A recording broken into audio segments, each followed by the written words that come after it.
Everything you've been told about the Vietnam War focuses on combat, the battles, the casualties, the tactics and strategies that won or lost ground. What they don't tell you is that American soldiers were fighting on two fronts. One was the Viet Cong, the other was microscopic, parasites, creatures that infected 21% of American forces during the war. That's over 100,000 soldiers carrying something inside them. Worms that entered through their feet, flukes that nested in their organs, larvae that burrowed under their skin and stayed there. But here's what makes it genuinely horrifying. The infection didn't end when their tours did. Many of these parasites can survive inside a human host for decades, 40 years, 50 years. Some Vietnam veterans are still infected today, still carrying passengers from the jungle they left behind in 1973. The Department of Veterans Affairs knows about this. They commissioned studies. They found that 24% of tested veterans showed antibodies for liver flukes. They documented 700 bile duct cancer cases directly linked to parasitic infection acquired in Vietnam, and then they denied 80% of the benefits claims. This is the hidden war, the war that followed soldiers home from Vietnam, the invasion that continued long after the last helicopter lifted from Saigon.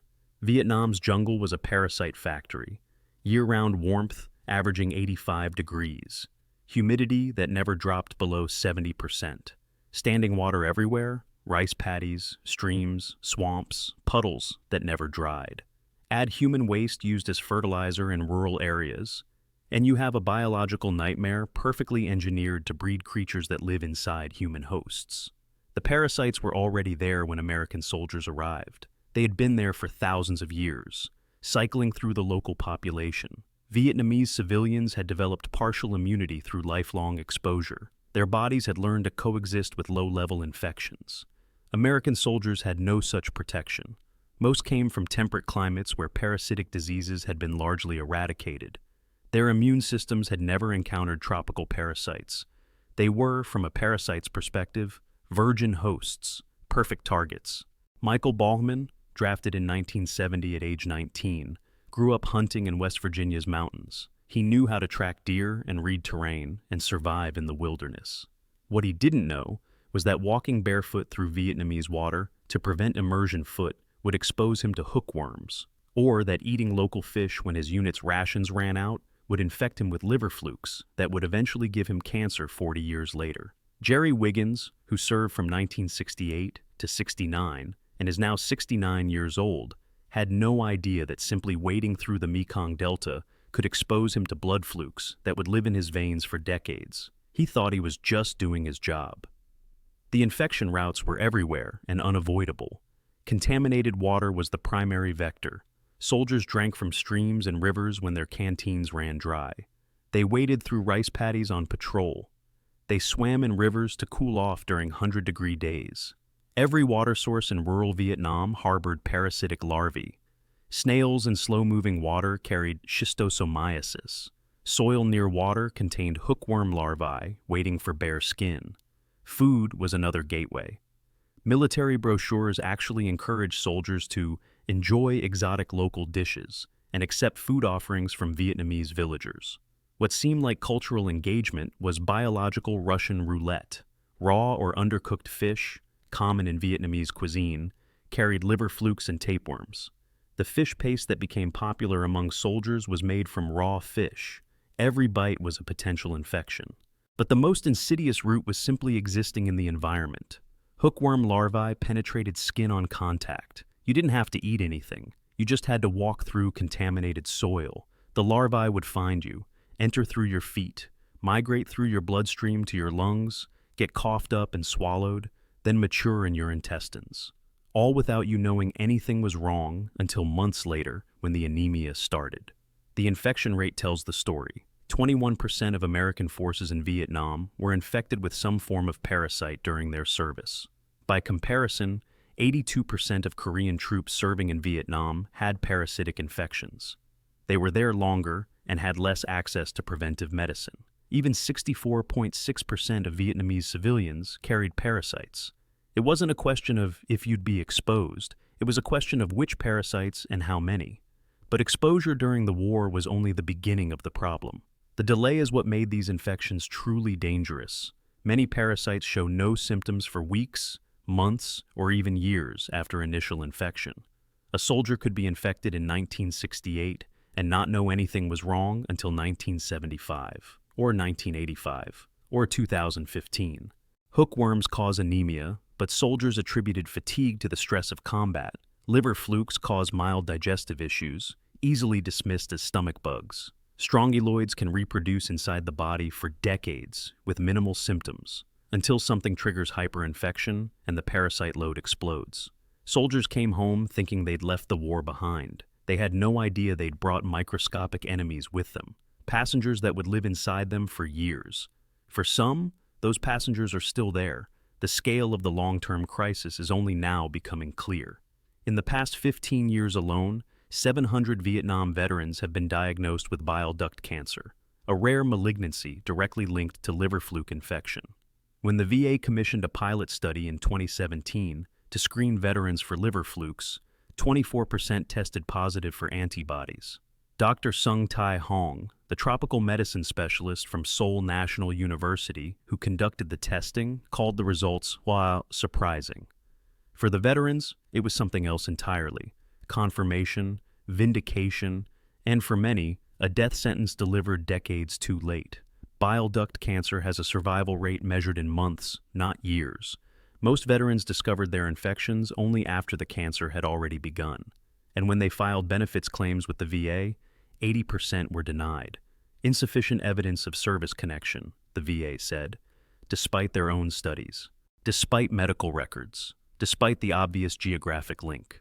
Some veterans lived with parasites for decades without knowing. A few never got rid of them at all. The first invasion often came through the feet.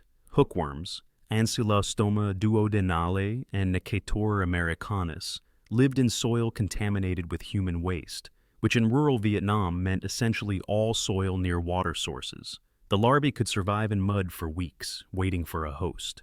They didn't need you to eat them or drink them. They just needed contact. Soldiers often went barefoot in rice paddies and streams. It was counterintuitive, but keeping boots on meant constant wetness, which led to immersion foot, a condition where the skin literally began to rot. So, they'd take the boots off, walk through the water in bare feet, let their feet dry between patrols. The hookworm larvae found them within minutes. The penetration caused what medical texts call ground itch, a burning, itching sensation where the larvae burrowed through the skin. Most soldiers ignored it. Everything in Vietnam itched: bug bites, heat rash, jungle rot. Another itch was just part of the environment, but this itch meant something had entered your body. Once through the skin, the larvae migrated. They entered the bloodstream and traveled to the lungs. There, they burrowed through the lung tissue into the airways.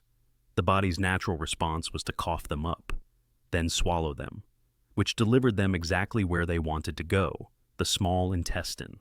In the intestine, they matured into adult worms about half an inch long. They attached to the intestinal wall with hooked mouths, hence the name, and fed on blood. A single hookworm could consume 0.05 milliliters of blood per day.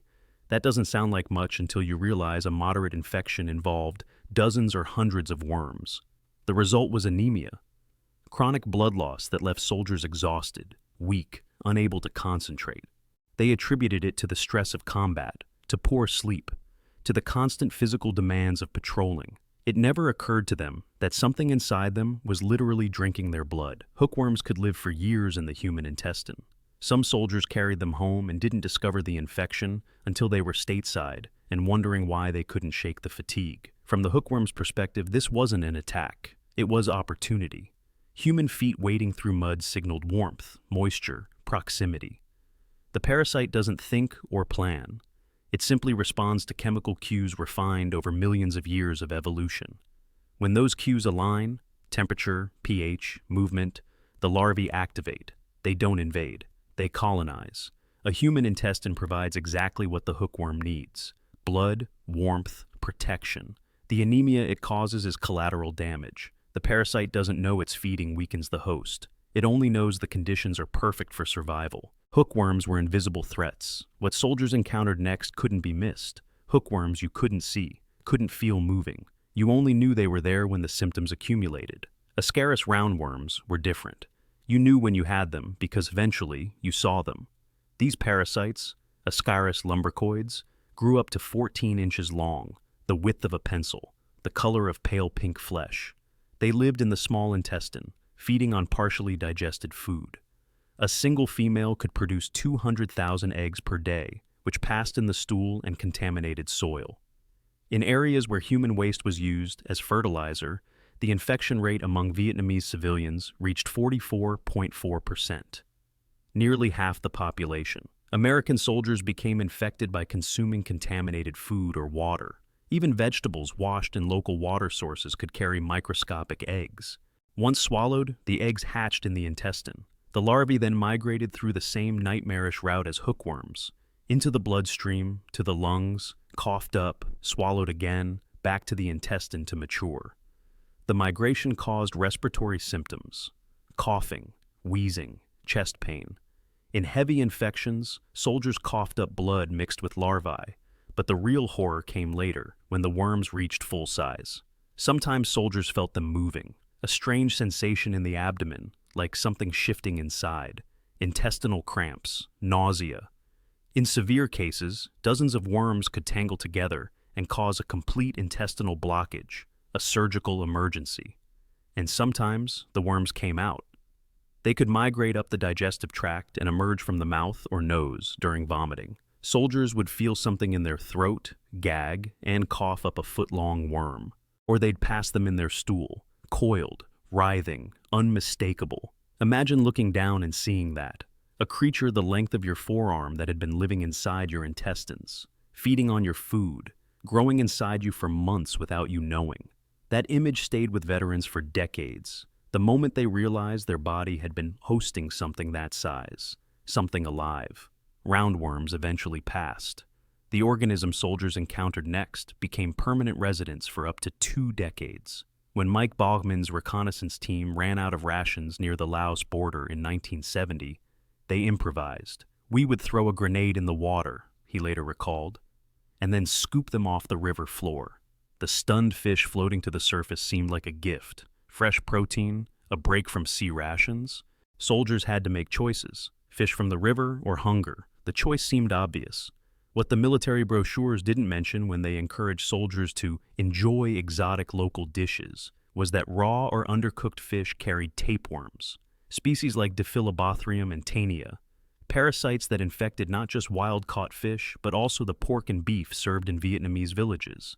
The infection process was simple: eat contaminated meat, swallow microscopic larvae, wait. In the intestine, the larvae attached to the intestinal wall using hooks or suckers on their head segments. Then they grew and grew. Some tapeworm species reached lengths of 20 feet or more, coiled inside the intestines like rope in a bag. They could live for 20 years or longer inside a single host, producing thousands of eggs daily. Most soldiers didn't know they were infected until they saw the evidence. Tapeworms reproduce by budding off segments, called proglottids, that contained eggs. These segments detached and passed in the stool. They looked like flat white rice grains. Except they moved. Soldiers would see them crawling in their underwear or in the toilet. That was the moment of realization. Something had been living inside them, something long enough to fill a room if stretched out. Treatment existed: anti-parasitic drugs that killed the worms. But that required recognizing the infection and seeking treatment. Many soldiers were too embarrassed to report it. They lived with their passengers in silence. Tapeworms claimed one organ system. Liver flukes conquered another and carried a death sentence decades later. Mike Bogman ate the fish because he was hungry.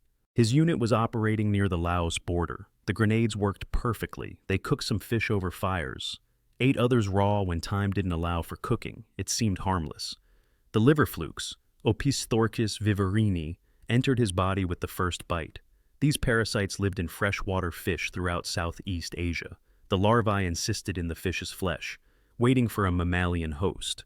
When Bogman swallowed them, they traveled through his digestive system to his liver, specifically to his bile ducts, the small tubes that carry bile from the liver to the intestine. There, they settled in and stayed. Liver flukes can survive for 20 to 30 years inside human bile ducts, feeding, reproducing, causing chronic inflammation that the body adapts to over time.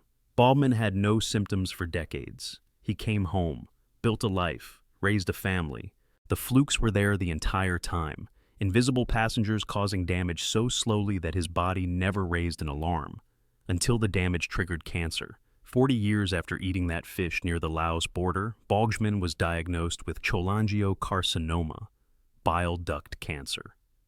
One of the rarest and most lethal malignancies in medicine, survival measured in months, not years. "I dodged all those bullets," as he said, "then get killed by a fish." He wasn't alone. When the Department of Veterans Affairs commissioned a pilot study in 2017 to screen Vietnam veterans for liver fluke exposure, they tested 50 veterans. 24%, 12 out of 50, tested positive for antibodies. Dr. Sung Tai Hong, the tropical medicine specialist from Seoul National University, who conducted the research, called the results surprising. The number was surprising. The VA's response was predictable. In the past 15 years, 700 Vietnam veterans have been diagnosed with bile duct cancer, 700 cases of a disease that typically affects fewer than 8,000 Americans per year total. The geographic and temporal clustering was impossible to ignore. Dr. Banchab Sripa, a leading expert on liver flukes and bile duct cancer, insisted that exposure in Vietnam was the only way to explain the rise in cases among veterans. The VA acknowledged the risk, posted warnings on government websites about raw fish consumption in Vietnam, funded studies documenting the connection, and then denied 80% of the benefits claims. Insufficient evidence of service connection, they said. Boltzmann's claim was rejected 3 times before a doctor wrote a letter stating the cancer was more likely than not caused by parasites acquired in Vietnam. Only then did he receive benefits, $3,100 per month. He's one of the lucky ones. Many veterans died while their claims were still being processed. Others never filed at all, unaware that the parasite eating away at their bile ducts had been acquired half a century earlier in a jungle on the other side of the world. The fluke doesn't comprehend cancer. It evolved in fish-eating mammals across Southeast Asia for millions of years before humans existed. To the parasite, bile ducts provide warmth, nutrients, and protection, perfect habitat. The chronic inflammation it causes, the cellular damage that eventually triggers malignancy, is simply the body's futile attempt to dislodge an organism perfectly adapted to stay. The parasite isn't malicious, it's successful. And that success, refined over evolutionary time, kills its hosts 40 years after infection. The fluke completes its life cycle, produces eggs. Some pass out of the body to infect new hosts. From the organism's perspective, this is victory. That the host develops cancer decades later is irrelevant. The parasite has already achieved its biological imperative. These weren't wounds that healed. They were biological occupations that persisted for decades, silent and patient, until they finally killed their hosts. If liver flukes at least stayed in one organ system, blood flukes colonized everything. Liver flukes lived in bile ducts. Tapeworms coiled in intestines. These were invasive, yes, but at least they stayed in the digestive system. Blood flukes went everywhere. Schistosomiasis, caused by Schistosoma species, infected through water contact, not by drinking, by wading, by swimming, by simply standing in contaminated water while setting up an ambush or crossing a stream. The Mekong Delta was perfect habitat, slow-moving water, abundant snails that served as intermediate hosts, soldiers who spent hours waist-deep on patrol. The larvae, called Cercariae, swam freely in the water. When they contacted human skin, they burrowed through it within minutes. The penetration caused a condition called swimmer's itch, a raised, itchy rash that appeared within hours and faded within days. Soldiers assumed it was just another rash, another skin irritation in a war filled with them. They had no idea that something had entered their bloodstream. Once inside, the larvae migrated to the liver, where they matured into adult worms about half an inch long. Then the males and females paired up and traveled together through the circulatory system to their final destination. The veins around the intestines, or bladder, depending on the species. There, they lived, for decades. Adult schistosomes can survive in human blood vessels for 20 to 30 years. The females laid hundreds of eggs daily. Many eggs passed through the intestinal or bladder walls and exited in stool or urine, completing the life cycle. But many others became trapped in surrounding tissues. The body's immune response to these trapped eggs caused chronic inflammation, scarring, organ damage that accumulated so slowly it went unnoticed for years. Jerry Wiggins, who served from 68 to 69 and spent months in the Mekong Delta, had no symptoms until the VA study in 2017 detected antibodies in his blood. He'd been carrying the infection for nearly 50 years without knowing. The psychological impact was immediate. "I was in a state of shock," he said. "I didn't think it would be me." Blood flukes required external life cycle completion. Strongyloides eliminated that limitation entirely. External leeches were common. Soldiers pulled them off their legs and arms after every patrol through swamps or rice paddies. Annoying, disgusting, but manageable. You could see them, remove them, move on. Internal leeches were different. Aquatic leeches, particularly species like Dinobdella ferox, could enter the body through any opening: mouth, nose, urethra. Soldiers drinking from streams or submerging their heads to cool off provided perfect entry points. The leeches were small when they entered, small enough to slip past without notice. Then they attached, and fed, and grew. The first symptom was usually sensation, something in the nasal passage, the throat, a foreign body feeling that wouldn't go away. Some soldiers described feeling movement, a shifting, writhing sensation that made their skin crawl. Breathing difficulties came next, nosebleeds that wouldn't stop. For leeches in the urinary tract, painful urination and blood in the urine. The body knew something was wrong, but couldn't expel the intruder. Removal required medical intervention. Doctors used forceps to extract leeches from nasal passages, sometimes finding multiple specimens attached to the mucous membranes. The psychological trauma of watching something alive being pulled from inside your head was profound. Veterans described a violation that went beyond physical discomfort. Your body was supposed to be yours, private, sealed. The idea that something had entered without permission, had been living inside you where you couldn't see it or reach it, created a horror that persisted long after the leech was removed. Some veterans developed obsessive checking behaviors, constantly examining themselves, feeling for movement that wasn't there, the phantom sensation of invasion that never quite faded. Internal leeches could at least be extracted once discovered. What came next was a parasite that could reproduce inside the body indefinitely, sustaining itself for 40 years inside a single host. Strongyloides stercoralis entered through the same route as hookworms. Larvae in contaminated soil penetrated bare skin on contact, usually through the feet. The migration path was identical: bloodstream to lungs, coughed up, swallowed, matured in the intestines. But Strongyloides had evolved a trick that made it uniquely dangerous. It could reproduce inside the human body without ever leaving. Most parasites require an external phase in their life cycle. They produce eggs or larvae that must exit the host, develop in soil or water or another organism, then reinfect a new host. Not Strongyloides. Its larvae could mature internally and reinfect the same host over and over in a process called auto-infection. The parasite could sustain itself indefinitely inside a single person, for decades. In 2015, Australian researchers screened 309 Vietnam veterans for Strongyloides infection. 11.6%, 36 veterans, tested positive. These were men who'd left Vietnam 40 to 45 years earlier. The parasites had been reproducing inside them the entire time, through marriages and careers and retirement. Silent passengers completing generation after generation within the same hosts. Most showed minimal symptoms, mild digestive issues. Occasional skin manifestations called larvicurrens. Visible tracks under the skin where migrating larvae created raised, moving lines that could advance 5 to 15 centimeters per hour. Veterans who noticed them often assumed it was a rash or allergic reaction. The tracks faded within hours as the larvae moved on. The low parasite load was manageable. The body and the worm reached a kind of equilibrium. The immune system kept the population under control without eliminating it. The parasite reproduced just enough to maintain itself without overwhelming the host. But that equilibrium was fragile. Anything that suppressed the immune system, cancer treatment, organ transplant drugs, high-dose steroids, could break the balance. With immune surveillance reduced, the parasites exploded. Larvae migrated everywhere, through the intestinal wall into the bloodstream, to the lungs, the liver, the brain. The condition was called hyperinfection syndrome, and it was often fatal. This is what made Strongyloides particularly insidious. Veterans could live with it for 40 years without problems.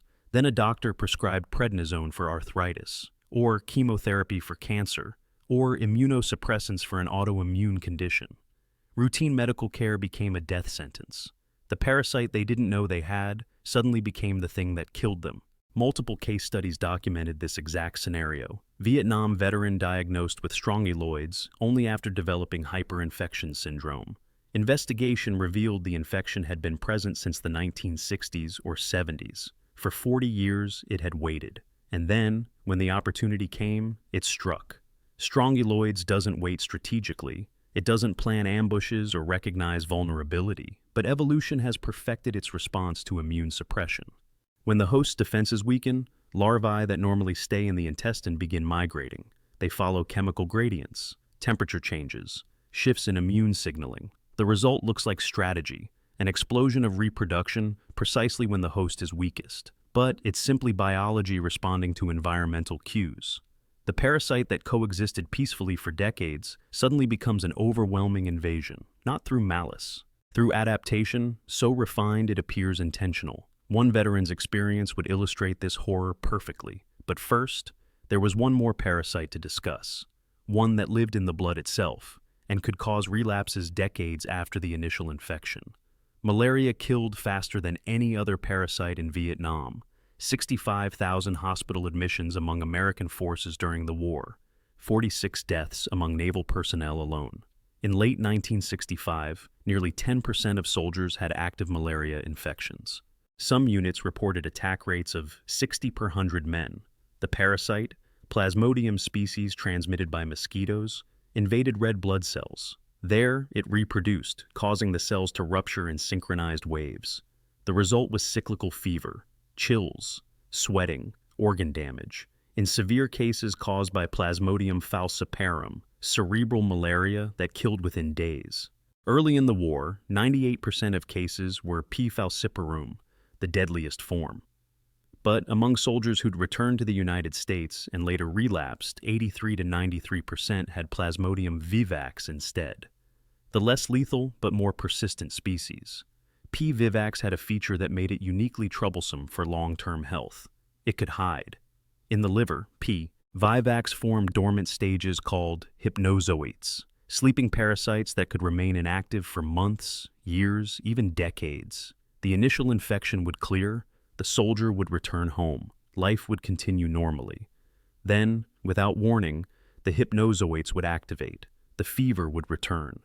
Chills and sweating, and the bone-deep ache of malaria in someone who hadn't been near a mosquito-infested jungle in 20 or 30 years.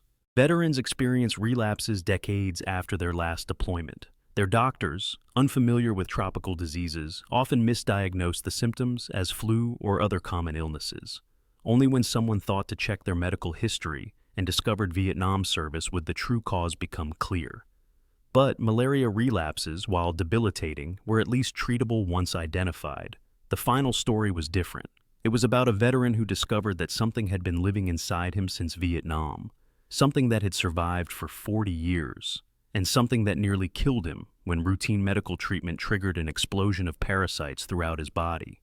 The veteran returns home from Vietnam in 1970. He's 21 years old.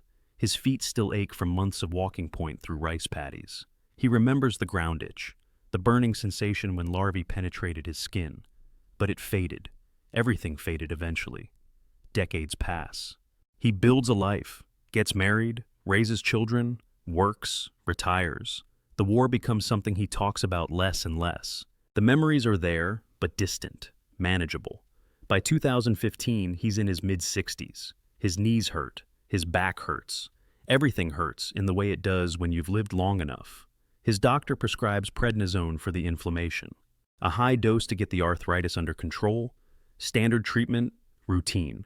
He fills the prescription, takes the first dose, then the second, then the third. He doesn't know that the medication designed to help him has just activated a biological time bomb that's been ticking inside him for 45 years. 4 days after starting the steroids, he wakes up feeling wrong, not sick, wrong. A bone-deep sensation that something fundamental has shifted. His temperature is elevated, not a fever yet, but climbing. By afternoon, the chills start. His wife wraps him in blankets, but he can't get warm. The shaking won't stop. That night, the fever spikes. 103 degrees, then 104. His breathing becomes labored. Each breath requires conscious effort. There's pressure in his chest, a tightness that makes him feel like he's drowning. His wife drives him to the VA emergency room. The ER doctor runs tests, blood work, chest x-ray. Nothing explains the sudden decline. The fever continues climbing. His oxygen saturation drops. They admit him. Start IV fluids. Broad-spectrum antibiotics in case it's sepsis. But the antibiotics do nothing. By the second day, he's in respiratory failure. The oxygen mask isn't enough. His abdomen is distended, painful. He's vomiting, not food. Clear liquid mixed with something else. Something that moves. A nurse calls the attending physician urgently. The doctor examines the vomit sample. Under the light, he sees them. Tiny white threads, writhing. Dozens of them. He orders immediate microscopy. The lab technician places a sample under the microscope and adjusts the focus.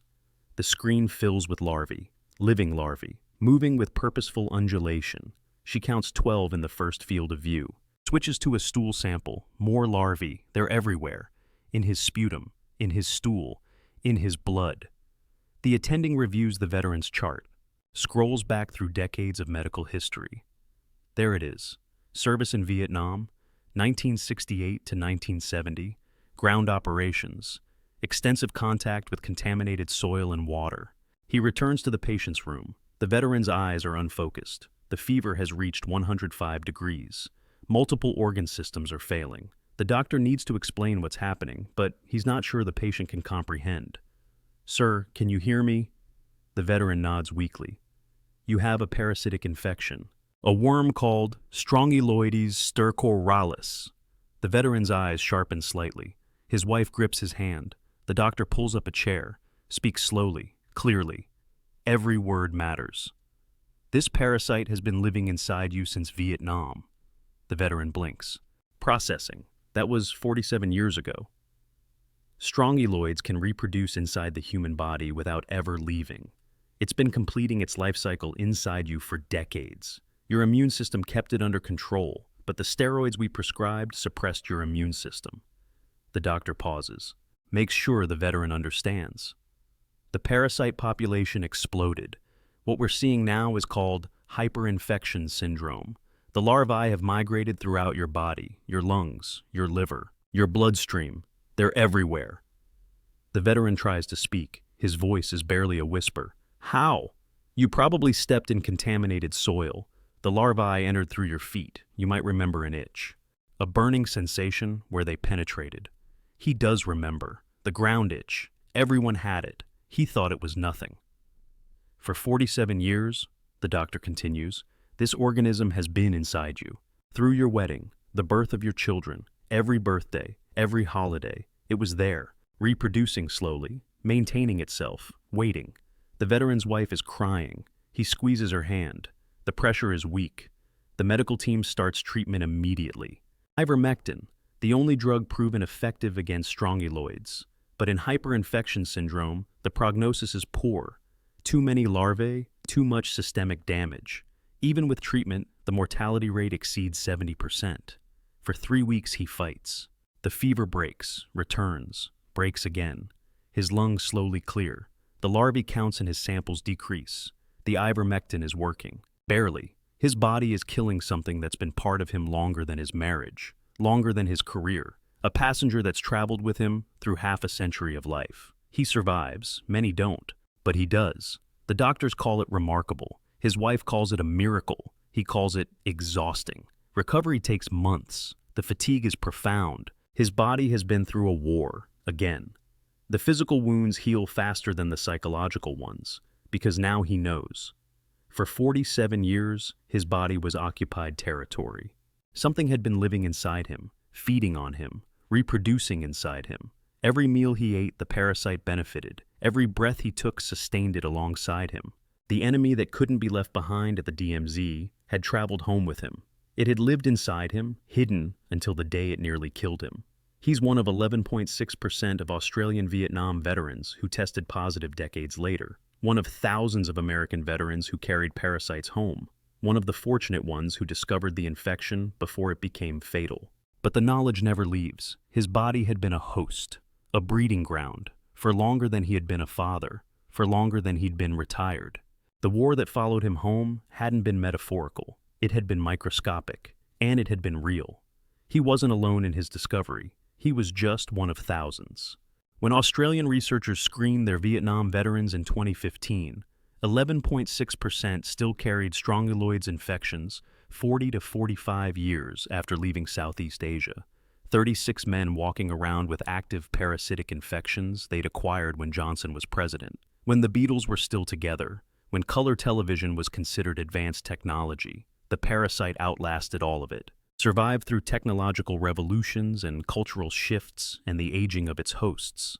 Still there, still reproducing, still waiting for the moment when immune suppression would give it the opportunity to spread. In the United States, the numbers were harder to determine. No comprehensive screening program existed. Veterans had to know to ask for testing. Most didn't. Most had no idea that the ground itch they'd felt in 1968 meant anything at all. But the liver fluke cases told part of the story. 700 Vietnam veterans diagnosed with bile duct cancer in 15 years. When the VA finally commissioned their pilot study in 2017, 24% tested positive for antibodies. 1 in 4 veterans screened had been exposed to parasites that cause one of the deadliest cancers in medicine. Mike Bachman, who had thrown grenades in the water to catch fish near Laos, received his cancer diagnosis and immediately filed for VA benefits. The claim was denied. Insufficient evidence of service connection. He appealed, denied again. He appealed a second time, denied. Finally, his doctor wrote a letter stating that the bile duct cancer was more likely than not caused by liver flukes acquired in Vietnam. On the third appeal, the VA approved his claim. He now receives $3,100 per month in disability benefits. He's one of the fortunate ones. 80% of bile duct cancer claims were still being denied, despite the VA's own research documenting the connection. Jerry Wiggins, tested in the same 2017 study, had no symptoms when he learned he carried liver fluke antibodies. "I was in a state of shock," he said. "Well, I didn't think it would be me." Further examination revealed cysts in his bile ducts. They were removed before cancer developed. He survived because the screening caught it early. Others weren't as lucky. Many veterans discovered their infections only after the cancer had progressed beyond treatment. Some died while their benefits claims were still being processed. The bureaucracy moved slowly. Cancer did not. Senator Chuck Schumer called for expanded VA research and screening programs. Medical experts insisted that exposure in Vietnam was the only explanation for the surge in veteran bile duct cancer cases. The evidence was overwhelming. The geographic clustering, the temporal connection, the documented parasite prevalence in Southeast Asia. But no universal screening program was implemented. No presumptive service connection was granted for parasitic infections. Veterans aged into their 70s and 80s, their immune systems weakening, their risk of hyperinfection syndrome increasing, without systematic monitoring for parasites they might have carried for half a century. The parasites that infected American soldiers in Vietnam didn't recognize the end of the war, didn't care about peace treaties or troop withdrawals. They came home with their hosts, lived inside them for decades, and in some cases, killed them 50 years after the last helicopter lifted off from Saigon. They survived Vietnam. They survived the journey home. They survived building new lives in a country that had mostly forgotten about the war. But the war never forgot them. It lived inside them, fed on them, reproduced inside them, sometimes until the day they died. The battle that never appeared in any combat report. The casualties that took decades to accumulate. The enemy that couldn't be defeated because it was already inside the wire. For some veterans, that war is still being fought today. If you found this valuable, please give it a like and share it with someone who appreciates untold military history. Subscribe for more reality-based Vietnam War content. Everything discussed here is documented in VA medical records, peer-reviewed parasitology studies, and veteran testimonies. Check the description for the full source list. Thank you for watching.